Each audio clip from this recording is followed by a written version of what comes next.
हे राजकुमारी, ध्यान से सुनो अग्निदेव की यह रोमांचक गाथा। अग्निदेव ने अपनी लपटों को नृत्य कराते हुए कहा। उनकी आंखों में ब्रह्मांड की ऊर्जा चमक रही थी। अग्निदेव जानते थे कि मोगली का जीवन किसी अग्नि परीक्षा से कम नहीं था। बहुत समय पहले की बात है, एक ऐसे राज्य में जहां ऊंचे पर्वत आकाश छूते थे और रहस्यमयी नदियां गहरी घाटियों से होकर गुजरती थीं, वहां मोगली नाम का एक साहसी युवक रहता था। उसके पास धन की कमी थी और राज्य को दुश्मनों से बचाने का भारी दायित्व उसके युवा कंधों पर था, जिससे अक्सर उसके अपने प्रियजनों से भी दूरियां बढ़ जाती थीं।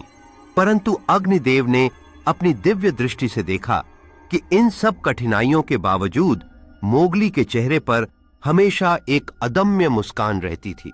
राज्य के लोग, यहां तक कि सबसे अनुभवी योद्धा भी यह सोचकर हैरान थे कि मोगली इतनी विपदाओं में भी इतना प्रसन्न कैसे रह सकता है।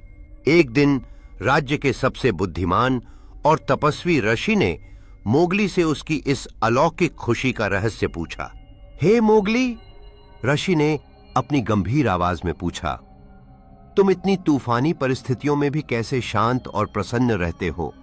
अग्निदेव ने देखा कि मोगली ने आकाश की ओर देखा जहां सूर्य। एक ही प्रश्न पूछता हूं, क्या मैं अपनी समस्याओं के बारे में सोचकर दुखी रहूं या इस क्षण में खुशी को चुनूं? और हर दिन अग्निदेव की असीम कृपा से मैं खुशी को चुनता हूं। अग्निदेव ने मोगली के शब्दों में गहन सत्य पाया।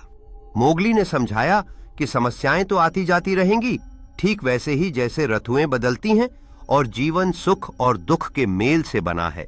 लेकिन अगर उसने अपनी खुशी को इन क्षणिक समस्याओं के हवाले कर दिया तो वह कभी भी सच्ची शांति और सुकून से नहीं जी पाएगा। अग्निदेव ने अपनी आंखों में एक चमक के साथ देखा कि मोगली ने सही मार्ग चुना था, जो साहस और संतोष का मार्ग था।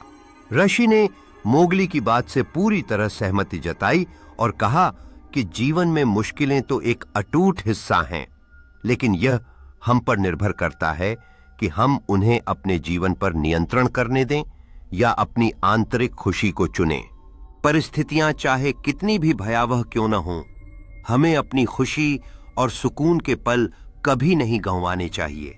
अग्निदेव का यह अटल सत्य है कि समस्याएं अस्थायी होती हैं और समय के साथ।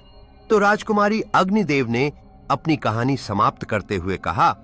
उनकी आवाज में एक गहरा संदेश था।